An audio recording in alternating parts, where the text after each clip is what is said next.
All right, Jim Hamilton here, one of your business coaches. I'm going to try to clear up some questions that's happening on this hourly incentive program on how overtime is calculated. Just to let you know, we did hire a professional to do this for us, and we ran it by our attorney and the professional, and everybody's on agreement. So I feel very comfortable that we've got this right. It's just I don't know that we have communicated it to everybody, and you really don't need to know it. Let the professionals do all this stuff behind the scenes here. So I did show some of the work behind the scenes here. These are hidden math in the program, and you won't see that on that. You'll just see yellow right here, but you know that all the math is going on right here. Is how this is happening. So what happens here is, right here, this is easy. 40 hours, 20 bucks an hour, okay, you get 800 bucks, right? If he works an hour of overtime, okay, you put your overtime in here, and he's getting 30 bucks for overtime, right? So that's easy breezy. That's easy stuff right there. But what happens when he gets paid a spiff, okay? And just to show you where the math is coming from, it's just 820 divided by the 41 hours gives us what the base will be. Well, there's no change to this base because there hasn't been any influx of additional pay to him.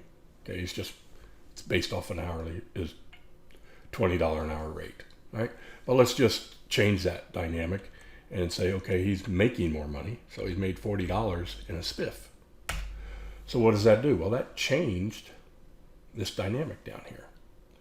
If you didn't see that before, it was at a 20. I added $40 in a spiff.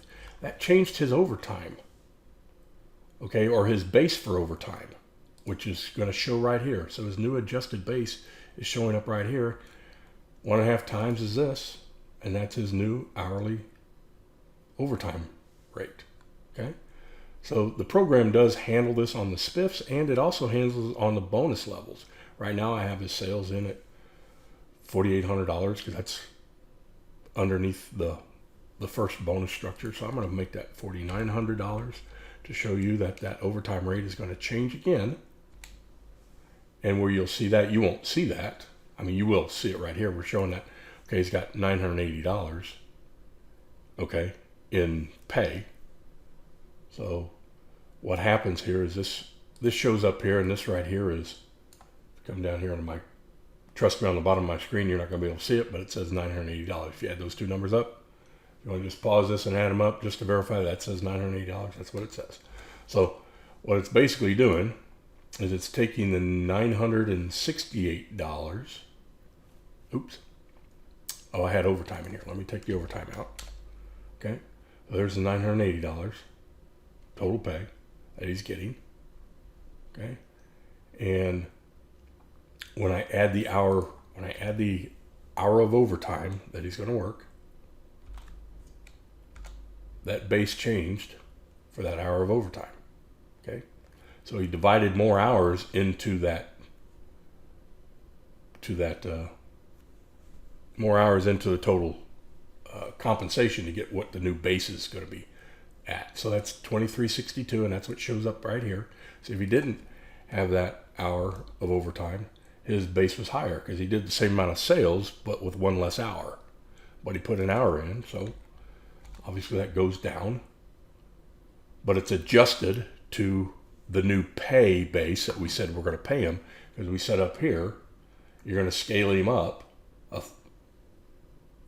on the new structure, okay? So this is just how it works.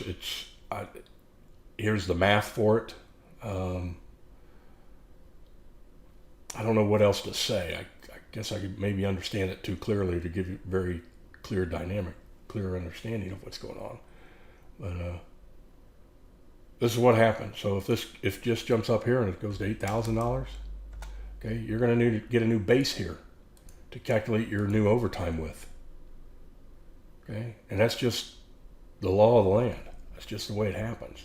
Okay, and if you end up with 10 hours overtime, that base is going to come down because you divided more hours into the total And so now that new base structure comes down, so the hourly rate, the bonus or the overtime rate changes. Okay, but here's the math behind it. If you guys want to play with it, well, I can't give it to you to play with it because I'll be showing the formulas, and I can't do that because we don't want anybody touching the formulas. You never know. I mean, we're trying to cover everybody's. Nextstar's trying to cover your butt here, okay? And if you get in here and you mess with these formulas, it's a problem. So yes, there is a password, but Nextstar's not giving it out to protect Nextstar members, protect you from yourself, basically. Anyways, and you guys do own Nextstar, I will say that. So if you do want the password out, contact your board of directors, and they're read in on this. They know why we're not giving this password out as well. So it's in Jim Hamilton saying it. It's to protect all the membership. We don't want anybody in your company to change the formulas and screw this thing up for you. Okay?